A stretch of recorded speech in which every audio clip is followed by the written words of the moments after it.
des acharyas, des précepteurs qui forment cette filiation spirituelle. Donc aujourd'hui, on va parler de Srila Bhaktisiddhanta Saraswati Thakur Prabhupada, maître spirituel de Srila Bhaktivedanta Swami Prabhupada, qui, avec son père et son disciple, donc avec Bhaktivinoda Thakur qui est son père et Srila Prabhupada qui est son disciple, c'est grâce à ces trois personnalités, entre autres, que le mouvement de Chaitanya Mahaprabhu a vraiment eu une renaissance. Parce qu'il faut savoir que même si Chaitanya Mahaprabhu il a disparu il y a à peu près seulement 500 ans, ce qui, sur l'échelle du temps, c'est vraiment très très peu, comparé aux 5000 ans entre l'apparition de Krishna et de Chaitanya Mahaprabhu. Pourtant, dans ces 500 années, le mouvement Gaudiya Vaishnava, auquel on fait partie, a été complètement... d'une part, il était un peu oublié, et d'autre part, les gens qui s'en revendiquaient, en fait, ils ne suivaient pas du tout les enseignements de Chaitanya Mahaprabhu. Il y avait beaucoup de déviations, il y avait beaucoup de spéculations philosophiques, il y avait beaucoup de personnes qui ne suivaient pas les règles et qui pourtant se disaient être des Gaudiya Vaishnava. Donc Bhaktivinoda Thakur et ensuite avec son fils, ils ont vraiment remis ça à jour. En fait, ils ont vraiment rétabli une certaine netteté et une certaine pureté, on peut dire, dans le mouvement Gaudiya Vaishnava. C'est un sujet extrêmement vaste, donc je m'y suis pris un petit peu en retard, donc je vais juste parler de Bhaktisiddhanta Saraswati Prabhupada aujourd'hui un petit peu.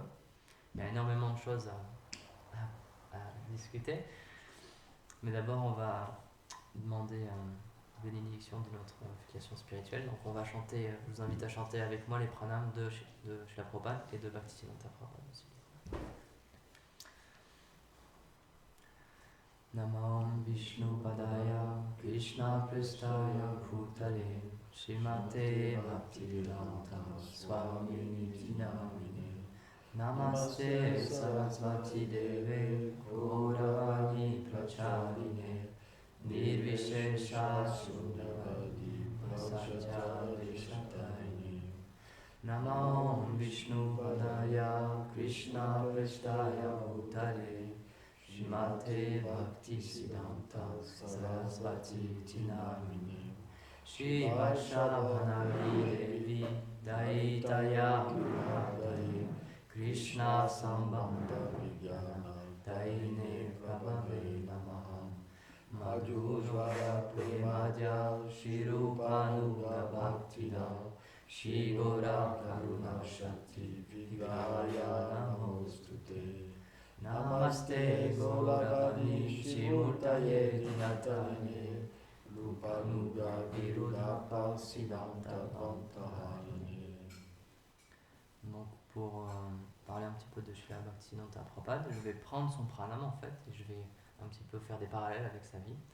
Donc ce qui est d'usage dans notre filiation spirituelle, c'est qu'il y a un pranam mantra qui soit écrit par une personne sainte, qui soit reconnue comme une personne sainte, qui soit écrit pour pouvoir glorifier cette personne-là, ce maître spirituel-là. Donc là, on a chanté le pranam de Srila Bhaktisiddhanta Saraswati Prabhupada. Donc je vais en lire la traduction. Le premier verset. Nos hommages à sa divine grâce Srimad Bhaktisiddhanta Saraswati Goswami Thakur, qui est assis au pied par les lotus du Seigneur Vishnu et qui est très cher à Krishna sur cette terre. Donc, je vais parler un petit peu de comment il est apparu sur cette terre, chez Bhaktisiddhanta Prabhupada. Donc, j'ai pris mes petites notes. Donc, il est né à Jagannath Puri, qui est un lieu très spécial déjà. Donc, en fait, à sa naissance, il y a beaucoup d'événements qui se sont passés, beaucoup de présages de très très bon augure qui se sont passés quand il a pris naissance. Donc, déjà, il est né dans un lieu saint, la ville de Jagannath Puri. Donc, il est né le 6 février 1874. Donc ça fait vraiment pas si longtemps que ça. Et donc il a quitté son corps en 1937. Donc ça fait moins de 100 ans. Donc on peut, même si on le voit juste sur des photos, etc., et qu'on n'a pas d'enregistrement audio par exemple de lui, etc., c'est quelqu'un qui est extrêmement proche de nous, même au niveau du temps. C'est quelqu'un qui est vraiment, c'est un contemporain. Et donc on va le voir dans la manière dont il a prêché, c'était vraiment très très contemporain aussi. Donc, il est apparu en 1874 et avant lui, il a eu des frères, parce que Bhaktivinoda Thakur avait déjà eu plusieurs enfants. Mais en fait, donc Bhaktivinoda Thakur, je parlerai de lui dans une autre classe, mais en gros, pour résumer, il a vraiment donné sa vie pour pouvoir faire une renaissance dans le mouvement Gaudiya Vaishnava. Donc il a vraiment établi la philosophie telle qu'elle est réellement. Il a discouru avec des Apa Sampradaya, donc c'est-à-dire avec des personnes qui ne suivaient pas les mouvements de Mahaprabhu, mais qui se revendiquaient comme des disciples de Mahaprabhu. Et donc il a vraiment nettoyé, on peut dire, un petit peu le prestige du Gaudiya Vaishnavisme. Et un petit peu, à un certain moment, il a eu une prière dans son cœur et il s'est dit, j'aimerais bien que le Seigneur envoie quelqu'un pour que cette mission puisse continuer. Parce qu'il avait commencé quelque chose, il avait commencé à réinstaurer le Gaudiya Vaishnavisme tel qu'il était, mais il avait peur qu'après qu'il quitte ce monde, il ne savait pas ce qu'il allait devenir. Donc il a vraiment eu, pendant un long moment, il a vraiment eu une prière très sincère dans son cœur, et il priait le Seigneur Krishna pour qu'il puisse envoyer quelqu'un qui soit capable de continuer cette mission. Et donc après une période très intense de prière, sa femme a été enceinte, et après quelques temps, il y a un autre fils qui est arrivé, qui s'appelait Bimal Prashad, à sa naissance.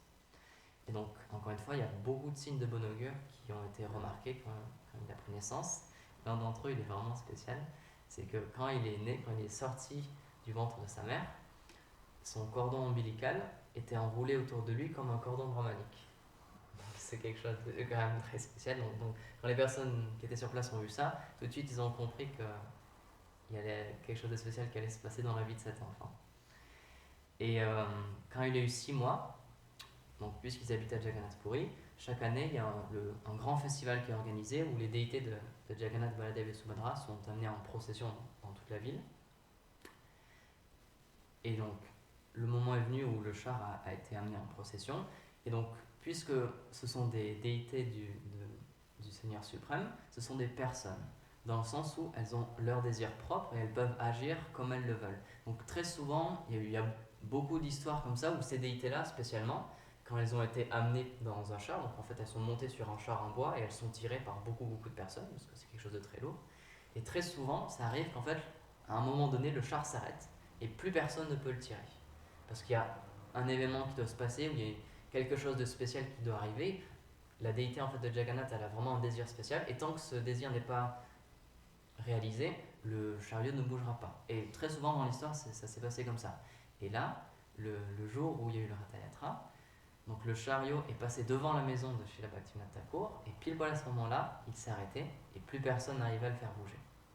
Et il y avait des milliers de personnes qui essayaient de le tirer, et il ne bougeait pas. Donc ils ont compris que Jagannath avait une volonté propre.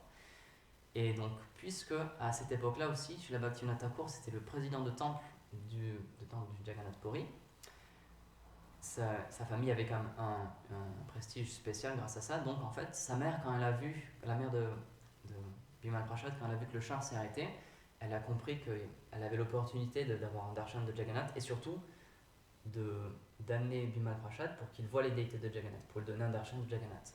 Et donc les personnes qui étaient sur le chariot, puisqu'ils ont compris que c'était la femme du président temple, ils ont rien dit, ils ont laissé faire. Donc elle a amené l'enfant devant la déité de Jagannath, et exactement à ce moment-là, il y a une guirlande de Jagannath qui s'est décrochée, qui est tombée, et qui est tombée sur l'enfant en fait, et qui est tombée tout autour de l'enfant en fait. Donc toutes les personnes qui ont été là, ils ont compris que Jagannath lui donnait sa miséricorde et que c'était vraiment un être très spécial, quoi. Le chariot est resté bloqué 3 jours devant la maison. Ah ouais, merci. Donc oui, le chariot est resté bloqué 3 jours, donc je crois qu'ils ont fait un grand festival pendant 3 jours du coup, parce que pendant 3 jours, personne n'arrive à faire bouger le chariot, quoi. Merci. Donc il a grandi ensuite, il est allé à l'école, et il y a beaucoup de choses très intéressantes qui sont passées durant toute son enfance. Donc une première chose, c'est que puisque son père était président de temple de Jagannath Puri, mais il avait beaucoup d'autres fonctions, et une de ses fonctions, c'était qu'il était magistrat au sein de l'administration anglaise. Donc à cette époque-là, l'Inde était sous le contrôle des Anglais. Et donc en fait, à cette époque-là, j'ai lu quelque chose que je ne savais pas du tout. Donc à cette époque-là, il y a une classe sociale qui a émergé. Donc, c'est les Bhadralok, c'est un mot en bengali. C'est une classe sociale très spéciale, donc c'est des Indiens qui sont nés en Inde, mais qui ont une éducation occidentale, qui sont allés dans des collèges ou dans des lycées occidentaux, qui ont vraiment grandi avec la culture occidentale, et qui avaient beaucoup de connaissances. Et c'était un peu comme une classe supérieure en fait. C'était un peu comme une élite en fait parmi les Indiens. Et donc, puisque Srila Bhaktivinoda Thakur était un magistrat, parce qu'il avait une haute fonction dans le système anglais en fait. Srila Bhaktisiddhanta, donc Vimal Prashad à l'époque, il avait pu rentrer dans cette classe-là, il était considéré comme une personne de cette classe-là. Donc en fait, il était respecté par tous les autres membres de cette classe, parce que déjà, il avait une naissance très spéciale. Son père était aussi un magistrat, et même s'il était extrêmement jeune, il avait un savoir, il était un érudit vraiment très accompli, et il connaissait énormément de choses. Donc déjà, dans la culture indienne, dans la culture védique, sanskrite, il connaissait beaucoup de choses, mais aussi dans la culture occidentale. Donc il est allé par exemple dans une école missionnaire, du coup il apprenait l'anglais, etc. Donc il a reçu une éducation vraiment occidentale. Et donc déjà à l'âge de 7 ans, il connaissait par cœur les 700 versets de la Bhagavad Gita. Et il pouvait les réciter, il les connaissait absolument tous par cœur. Un peu à la même période, donc à l'âge de 10 ans, donc quand il était dans cette école de missionnaire, son père l'a initié au mantra Hare Krishna, il lui a donné le Nishinga mantra aussi à chanter. Donc très tôt, il a vraiment commencé à développer une vie spirituelle à côté de ses études, même s'il était très versé dans les études, il lisait aussi des livres spirituels, tous les livres sanskrits, les livres védiques. Il avait vraiment il appréciait beaucoup cette chose-là, à tel point que en parallèle de son école, dans son temps supplémentaire, il participait à une école juste pour apprendre le sanskrit. Et donc à l'âge de 23 ans, il a ouvert sa propre école où il a commencé à instruire les personnes qui venaient sur l'astrologie védique. Donc c'est l'astrologie védique, pour ceux qui connaissent un peu, c'est un sujet extrêmement complexe et il est considéré comme le plus grand astrologue de son époque. Et ça, c'est pas seulement des spiritualistes qui le disent, c'est même juste des personnes qui font de l'astrologie.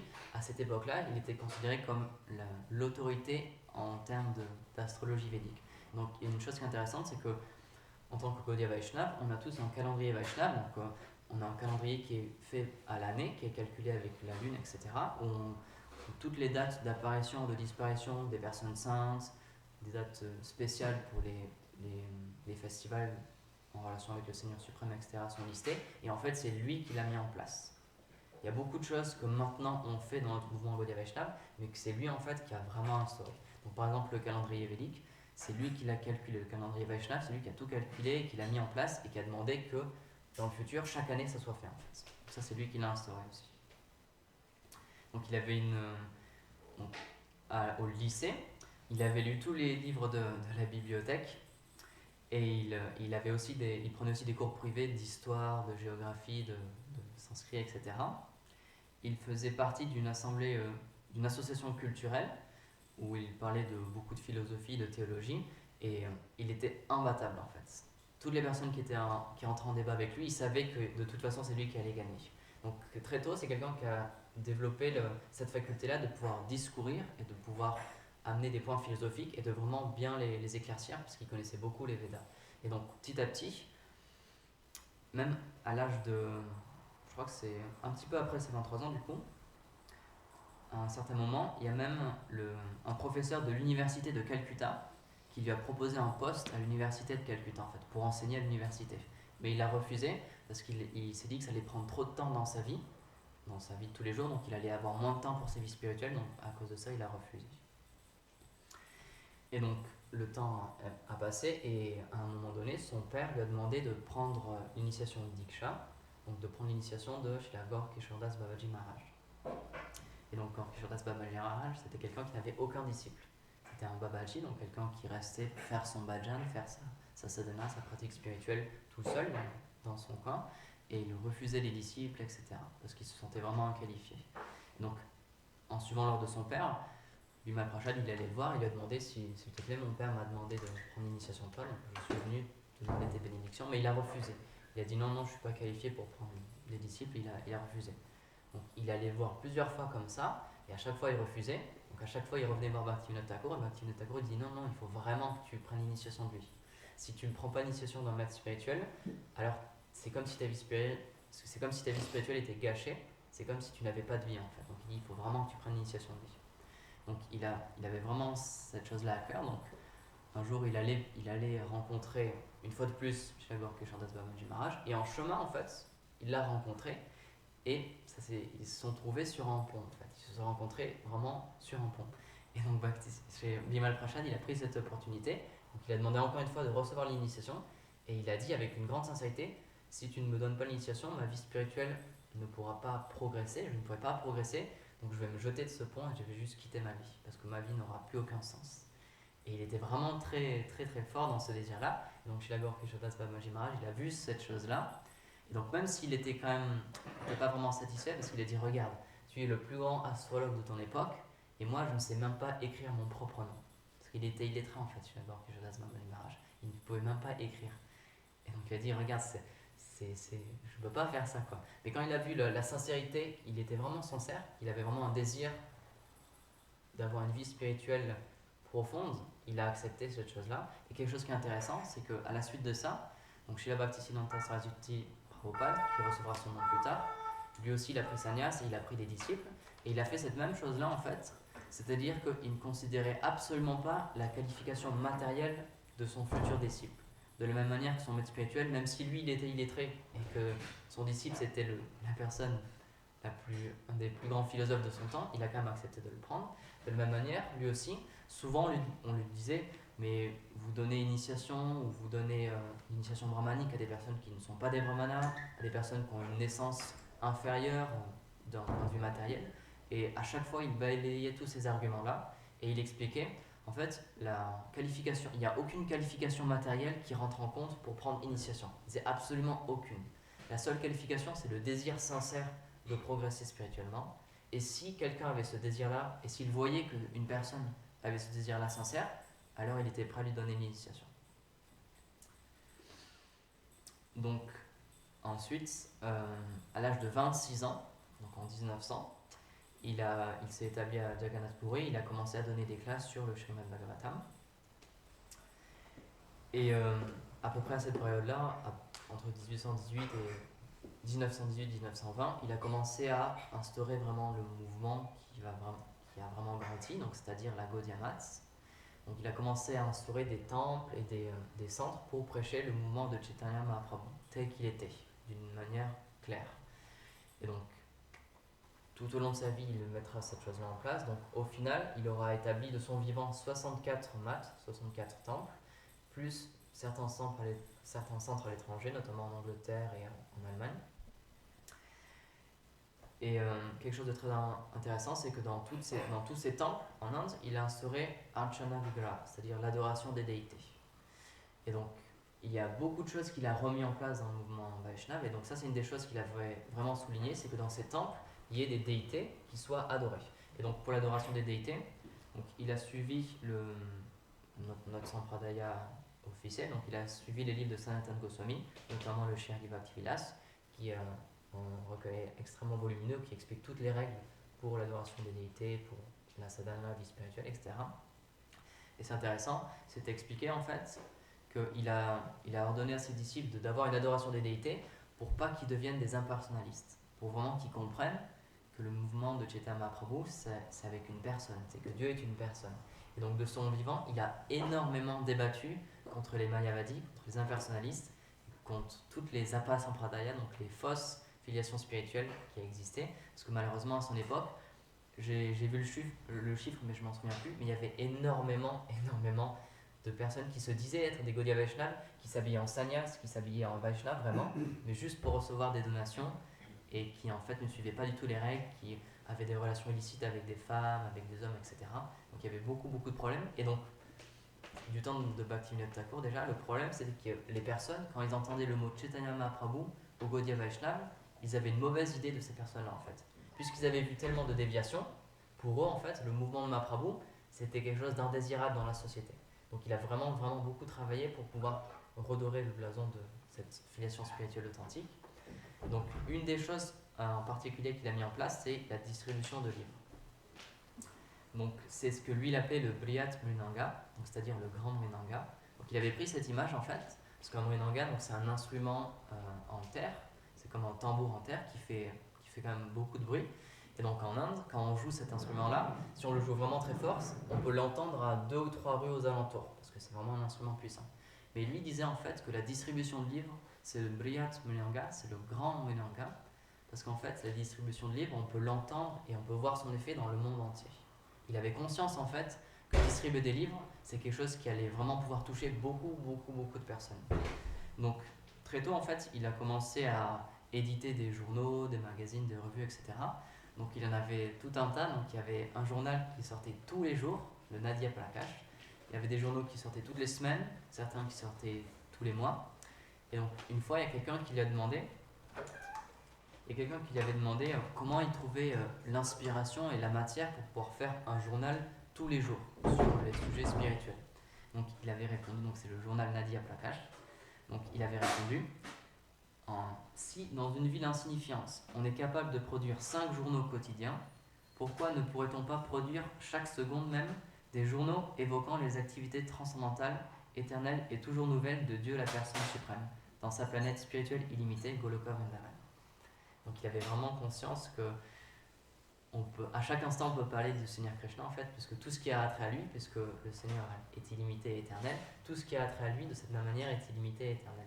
Donc il avait vraiment conscience que le fait de distribuer des livres, ça allait vraiment pouvoir impacter déjà l'Inde et ensuite le monde entier. Donc de la même manière, Bhaktivinoda Thakur, assez tôt aussi, il avait créé une imprimerie en fait dans sa maison. Dans une de ses maisons, il avait aussi installé une imprimerie. Et une chose intéressante que je ne savais pas, c'est que le premier achat qu'a fait son disciple Srila Bhaktivedanta Swami Prabhupada quand il est allé aux États-Unis, c'était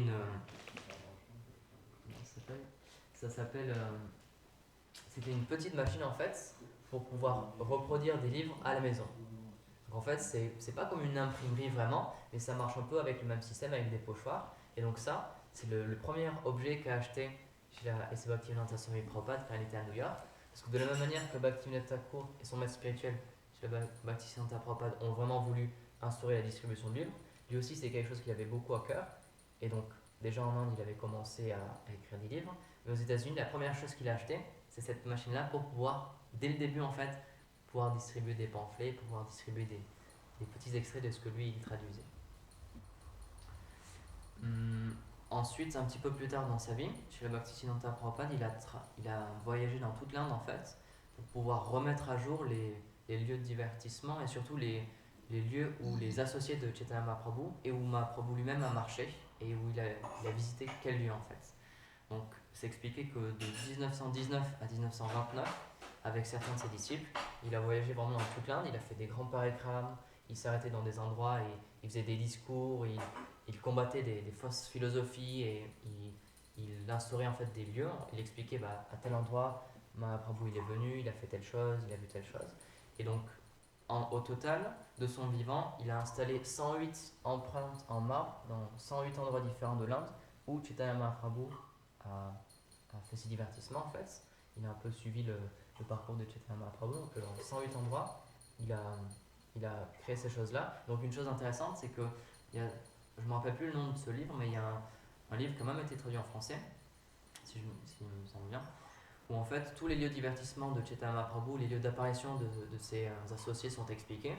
Et je ne sais pas si c'est quelque chose qui vous a fait percuter, mais en fait, à chaque nouvel endroit, en fait, c'est expliqué comment se rendre à ce lieu, par quelle voie de gare, par quel train, etc. Et en fait, c'est lui qui a fait toutes ces choses-là. Donc le livre qui est disponible ici, c'est en fait lui qui a fait toutes ces recherches pour savoir comment indiquer aux personnes comment ils pouvaient aller aux endroits, comment ils pouvaient faire un pèlerinage en fait. Donc c'est une tâche titanesque où il a répertorié toutes les lignes de train pour savoir, et il s'expliquait, si vous voulez aller à tel endroit, donc dans telle ville vous prenez tel train, ensuite vous arrêtez à telle gare, vous reprenez tel train pour aller jusqu'à telle gare. Donc c'est un travail incroyable quoi. Et grâce à lui en fait, de son vivant et même maintenant, toutes les personnes peuvent aller à ces endroits-là qui avant étaient perdus, c'était des villages dont plus personne n'avait connaissance, personne ne savait où ils étaient. Et maintenant, grâce à lui, ils sont tous cartographiés et on sait exactement où ils sont. Tous les lieux d'apparition de Chaitanya Mahaprabhu, de ses associés, etc. C'est lui qui a pu, en partie, faire qu'ils soient accessibles de nos jours. Donc il a vraiment beaucoup, beaucoup travaillé là-dessus. Et quelque chose d'intéressant aussi, c'est qu'il a vraiment pris à cœur d'utiliser les moyens technologiques modernes de son époque pour pouvoir présenter le mouvement de Chaitanya Mahaprabhu et sa philosophie. Donc une des choses qu'il a faites, c'est qu'il créait des représentations en fait à ciel ouvert, comme des expositions en fait, où tout le monde pouvait venir, où il y avait les divertissements de Radha et Krishna qui étaient expliqués, mais sous la forme de marionnettes en fait, sous la forme de ce qu'on appelle les dioramas aussi. Donc c'est quelque chose qui se faisait à son époque, et lui, il a instauré ça, il a utilisé ça dans son mouvement Gaudiya Vaishnava en fait, sous le principe shastrique de Yukta Vairagya. C'est-à-dire qu'on peut tout engager pour propager le message de Chaitanya Mahaprabhu, de Radha Krishna, pour pouvoir que les personnes puissent connaître cette chose-là et l'accepter. Donc c'est quelque chose qu'il a beaucoup fait. Et donc il y a un chiffre qui est absolument incroyable, c'est qu'en 1900, donc à Calcutta, en 1930 et 31, il a instauré comme ça, pas loin de son temple, une exposition à ciel ouvert où tout le monde pouvait venir où les divertissements de Radha Krishna étaient représentés avec des marionnettes qui bougeaient, etc. Et donc c'est expliqué que chaque jour, pendant un an, il y a 100 000 personnes qui venaient tous les jours pour voir cette exposition-là. Donc c'est quand même, donc en Inde, c'est quand même, certes il y a beaucoup de personnes en Inde, mais quand même ça fait vraiment beaucoup de personnes. Donc son message était extrêmement répandu et de plus en plus il était considéré comme une personne sainte en fait. Non seulement il était reconnu dans la sphère mondaine comme un grand érudit, mais il était aussi reconnu comme un grand saint. De la même manière, même si beaucoup de personnes étaient favorables à ce qu'il faisait, il y avait certaines apasampradaya, donc certaines personnes qui se disaient être des religieux ou des spiritualistes, mais qui avaient juste envie de récolter de l'argent, qui comprenaient qu'il était en train de mettre en péril leur propre business. Donc plusieurs fois, il y a eu des attentats qui ont été commis contre lui en fait. Et donc il y en a un en particulier qui est très intéressant. C'est donc dans une ville, je ne me rappelle plus laquelle. Je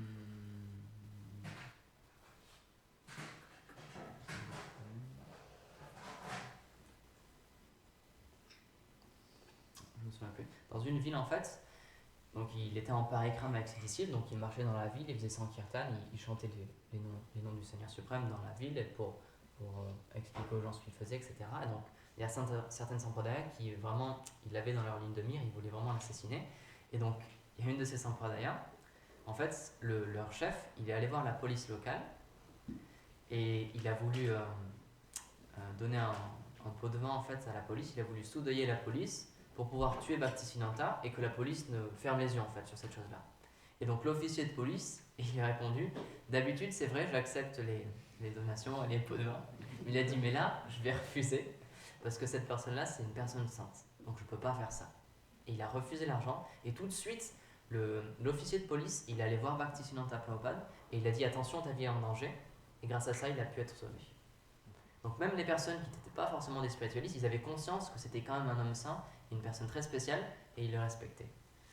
Il y a une autre histoire aussi, où il était une fois en parikrama, donc dans la rue de la même manière, et donc ils étaient avec ses disciples, etc. Et il y a certaines personnes d'une autre sampradaya, d'une fausse sampradaya, qui ont commencé à jeter des briques et à arriver avec des bâtons pour blesser les dévots, et dans le but de tuer Srila Bhaktisiddhanta Prabhupada. Et donc certains de ses disciples ont vu ça, donc il y a un de ses disciples qui tout de suite il a compris, donc il a pris Srila Bhaktisiddhanta, il l'a amené dans une maison, il a fermé la porte, il lui a demandé d'échanger ses vêtements avec lui. Ouais, cette personne en fait c'est Srila Bhakti Prahlad Keshav Goswami Maharaj. Donc il a ordonné à son maître spirituel, il a dit s'il te plaît, donne-moi ton habit de sannyas, donne-moi tes lunettes, et moi je te donnerai mes habits, parce que je crois que c'était un brahmachari à l'époque, comme ça ils reconnaîtront pas, ils te reconnaîtront pas et ils penseront que c'est moi en fait, Srila Bhaktisiddhanta, et comme ça ils m'attaqueront moi. Et donc Srila Bhaktisiddhanta Prabhupada, il a accepté cette chose-là. Parce qu'il avait conscience que sa vie était vraiment en danger, donc il a accepté de lui donner ses habits de sannyas juste pour un moment.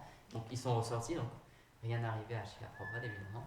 Et donc c'était pour voir à quel point c'était vraiment sérieux. C'était pas juste des personnes qui lançaient des paroles en l'air, surtout qu'en Inde, malheureusement, des fois la police, c'est une organisation différente, on va dire. Il y a beaucoup de meurtres en Inde, il y a beaucoup de personnes qui se font lyncher dans la rue comme ça. C'est quelque chose qui arrive. Donc à cette époque-là aussi, ça arrivait. Donc il y a beaucoup de personnes qui avaient vraiment le désir de tuer Srila Bhaktisiddhanta et qui savaient qu'ils pouvaient le faire vraiment. Donc c'était une période vraiment très très compliquée. Donc certaines personnes en venaient vraiment en main avec lui, mais d'autres personnes, par exemple ce qu'on appelle les brahmanas de caste, donc des personnes qui pensent que pour être brahmana, il faut naître d'une filiation brahmana, il faut que son père ou ses parents soient des brahmanas, et seulement de cette manière-là on peut être un brahmana. Donc ce qui est une conception complètement matérielle et qui est complètement fausse par rapport au Veda. Donc certains de ces brahmanas-là, quand Srila Bhaktisiddhanta Prabhupada était en parikrama, ils fermaient leur boutique. Dans le sens où, quand ils faisaient parikram et qu'ils avaient besoin d'acheter de l'eau, de la nourriture pour se nourrir sur place, ces brahmanas-là, ils fermaient leurs échoppes en fait. Parce qu'ils disaient on va pas lui vendre parce que c'est un faux brahmana et il donne l'initiation brahmanique à des personnes qui ne sont pas des brahmanas et vraiment il le rejetait complètement. Mais lui en fait, il a expliqué, avec notamment les écrits des Sri Goswami, il a expliqué que ça c'est une vision complètement matérielle et qui n'est pas du tout applicable en fait dans notre mouvement. Il expliquait qu'en fait, comme il l'a fait avec ses disciples, la seule véritable qualification, c'est la qualification qu'on a dans le cœur. Si une personne est vraiment sincère, alors il peut recevoir l'initiation spirituelle. Et aussi quelque chose de très intéressant, je rechercherai ça pour une autre classe aussi, c'est lui en fait qui a établi en fait le fait qu'on puisse recevoir l'initiation brahmanique et qu'on puisse porter un cordon brahmanique, même si on n'était pas des brahmanas. Maintenant, dans le mouvement Gaudiya Vaishnava, c'est quelque chose qui se fait très souvent. Quelqu'un peut recevoir l'initiation Diksha, peut recevoir l'initiation brahmanique et porter un cordon, mais avant lui, ça ne se faisait pas en fait. C'est lui en fait qui a instauré cette chose-là, parce qu'il y a plusieurs explications. Une de ces explications, c'est qu'il avait conscience que chanter le Gayatri, donc quand on reçoit l'initiation brahmanique, un des rites qu'on doit faire, une des obligations qu'on a, c'est aux 3 jonctions de la journée, on doit chanter un mantra secret, un mantra spécial, ce qu'on appelle le Gayatri. Et donc, il en a adapté un en fait, justement pour notre filiation spirituelle, pour pouvoir qu'on se connecte à Radha et Krishna. Et en fait, il avait conscience que en faisant cette chose-là, c'était quelque chose qui allait pouvoir nous aider à progresser dans notre dévotion et dans notre chant. Donc il expliquait, c'est pas quelque chose qui est requis, dans le sens où c'est pas parce que quelqu'un n'a pas l'initiation brahmanique qu'il ne pourra pas progresser spirituellement et qu'il ne pourra pas atteindre la perfection. Il n'a pas dit ça, mais il a dit en fait, c'est comme un aide en plus, c'est comme quelque chose qui peut aider en plus pour se connecter aux déités, si on doit adorer les déités, pour se connecter à Radha et Krishna, au maître spirituel, à Mahaprabhu, au Saint-Nom, etc. Donc il avait vraiment établi beaucoup de choses pour aider justement les dévots à progresser spirituellement. Je vois que l'heure tourne, je vais donner une dernière petite histoire. Donc il était reconnu comme un très grand érudit, et donc une fois, donc, il y a un professeur, donc c'est le vice-chancelier de l'université hindoue de Bénarès, donc il y a un homme très érudit, qui est venu le voir, donc il s'appelait Madan Mohan Molavia. Donc il est venu à la Gaudiya Math et il est venu voir Srila Bhaktisiddhanta Saraswati Prabhupada pour lui poser une question philosophique très spéciale, vraiment très complexe. Et donc Srila Bhaktisiddhanta Prabhupada lui a dit je ne vais pas te répondre, mais si tu veux, il y a les pujaris qui font l'adoration des déités. En ce moment, ils sont en train de laver la paraphernalia, ils sont en train de laver les instruments qu'ils ont utilisés pour l'adoration des déités. Eux, ils sont qualifiés pour te répondre, donc tu peux aller leur poser la question. Et donc il dit non, c'est une question vraiment très difficile, très complexe, il faut que ça soit toi qui réponde. Il a dit non, tu verras, ils pourront répondre à ta question. Donc, puisqu'il savait que Srila Bhaktisiddhanta il disait pas les choses pour rien, il a accepté cette chose-là. Et donc il allait voir les pujaris, donc à ce moment-là ils étaient en train de laver les instruments avec lesquels ils avaient fait l'adoration des déités. Et donc il leur a posé la question philosophique très complexe. Et donc ils lui ont répondu excuse-nous, on est en train de nettoyer la vaisselle du Seigneur, donc on est un peu occupé, si tu veux, tu peux nous aider. Et quand on aura fini de nettoyer toutes ces choses-là, ta question sera répondue. Donc, même si c'était quelqu'un de très haut socialement, il a accepté ces choses-là par humilité. Et donc, il s'est retroussé les manches. Il a commencé aussi à laver la paraphernalia des déités. Donc, il a fait un service pour les déités. Et donc, ils ont arrangé toutes les choses, ils ont tout nettoyé. Et quand c'est terminé, il est revenu voir Srila Bhaktisiddhanta Prabhupada sans parler au pujari. Donc Srila Bhaktisiddhanta Prabhupada lui a demandé alors, tu as une réponse à ta question? Il a dit oui, j'ai une réponse, même sans parler au pujari en fait. Il a dit, plus je nettoyais la paraphernalia des déités, plus en fait les réponses venaient d'elles-mêmes dans mon cœur et dans mon esprit en fait. Et Srila Bhaktisiddhanta, il a été très satisfait, il a dit oui, c'est comme ça que ça marche. Donc en fait, il a expliqué suite à cette histoire-là, il y a plusieurs versets qu'il citait très souvent qui soulignaient cette chose-là. En fait, il disait même si lui-même c'était quelqu'un de très érudit, il disait qu'en fait l'érudition c'est pas ça qui allait pouvoir aider quelqu'un à progresser spirituellement. C'est pas ça qui allait assurer le succès spirituel de quelqu'un. Il expliquait que c'est l'attitude de service envers les déités et envers le maître spirituel qui permet à quelqu'un de progresser beaucoup. Et donc il l'a vraiment répété à plusieurs fois. Donc il y a plusieurs versets qu'il citait très souvent. Donc il y en a un que Srila Prabhupada il a mis dans le commentaire de Srimad Bhagavad Gita, donc c'est le verset 7.3. Donc c'est dans le commentaire du verset 7.3.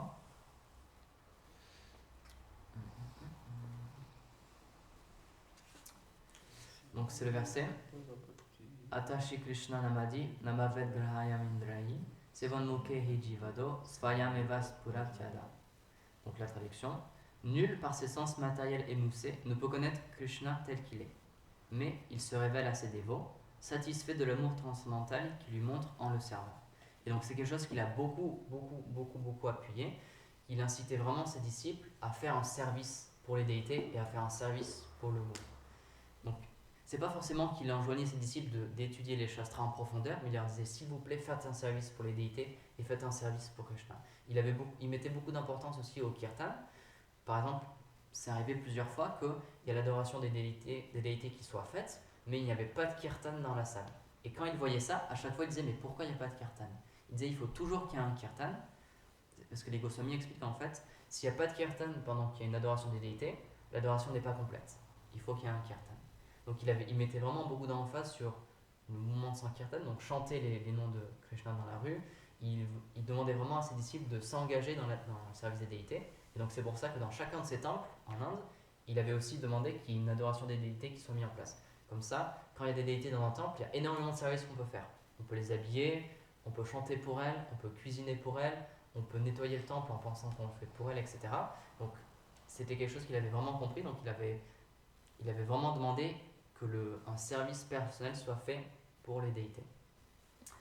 Et donc, je vais un dernier point pour terminer.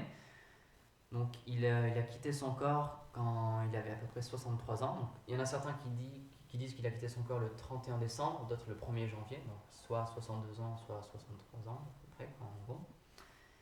Et même jusqu'au dernier moment de sa vie, jusqu'à son dernier souffle, même contre l'avis de ses docteurs, il a continué à prêcher, à donner des conférences, à vraiment partager le message de Chaitanya Mahaprabhu, de Radha Krishna, parce qu'il voulait faire connaître cette philosophie sublime au plus de monde possible. Et donc c'est expliqué que quand il discutait avec quelqu'un, et quand il voyait que quelqu'un était intéressé à entendre les sujets spirituels, il n'arrivait pas à s'arrêter et il n'avait plus aucune conscience du temps, du lieu et de l'espace. Vraiment, juste il parlait avec cette personne-là, il essayait de l'inspirer à servir Radha Krishna. Et quelque chose qui est intéressant aussi, c'est que c'est un être très spécial, puisqu'il est né en fait d'une prière de Srila Bhaktivinoda Thakur.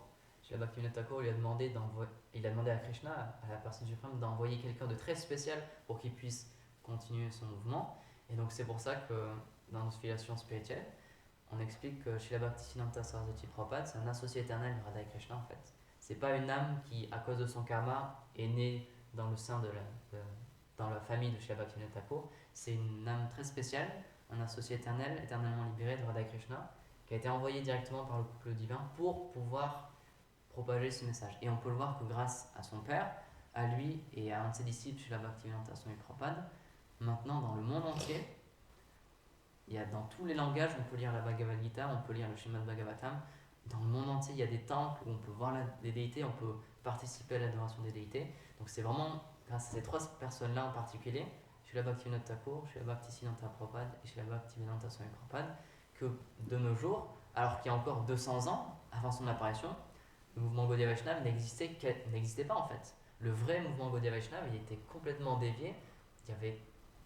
Ça n'existait carrément pas, quoi. Et en quelques années de sa vie, en fait, il a quitté ce monde à 63 ans, ce qui est quand même assez jeune, on peut dire. Maintenant, de nos jours, on peut vivre beaucoup plus long que ça. Et donc, avec son existence, c'était une personne tellement puissante, en fait. C'était quelqu'un qui était tellement connecté à Radha et Krishna qu'à travers la filiation spirituelle qu'il a mis en place, et donc la Gaudiya Math qu'il a créée, maintenant, grâce à lui, il y a des temples dans le monde entier où on peut adorer Radha Krishna, on peut entendre parler de Radha Krishna. Dans le monde entier, il y a des dévots qui font Sankirtan, qui partagent les gloires de Chaitanya Mahaprabhu, de Radha Krishna. Et donc, c'est pour ça que on l'appelle aussi Prabhupada. C'est pour ça qu'il est un Prabhupada. Prabhupada, ça veut dire c'est un maître au pied duquel tous les maîtres s'inclinent en fait.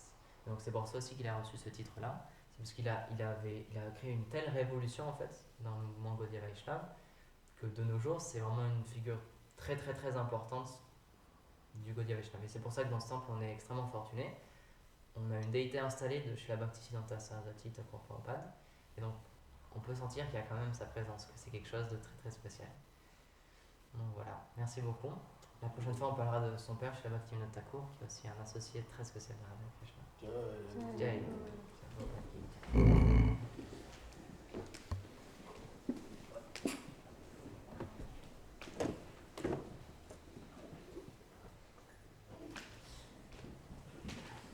Par contre, il faut que tu regardes plus en face, parce que tu veux parler devant toute la classe. Ouais, faut que je regarde la caméra.